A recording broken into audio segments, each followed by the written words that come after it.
والسلام على أشرف الأنبياء والمرسلين وعلى آله وأصحابه رسول الله صلى الله عليه وسلم.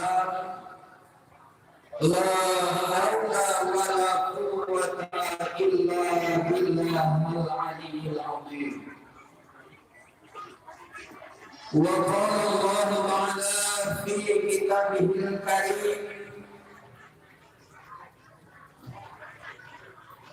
أعوذ بالله من الشيطان الرجيم. بسم الله الرحمن الرحيم.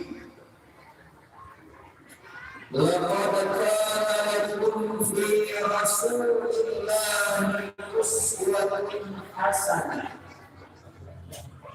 لمن كان يرجو الله واليوم الآخر وذكر الله كثيرا.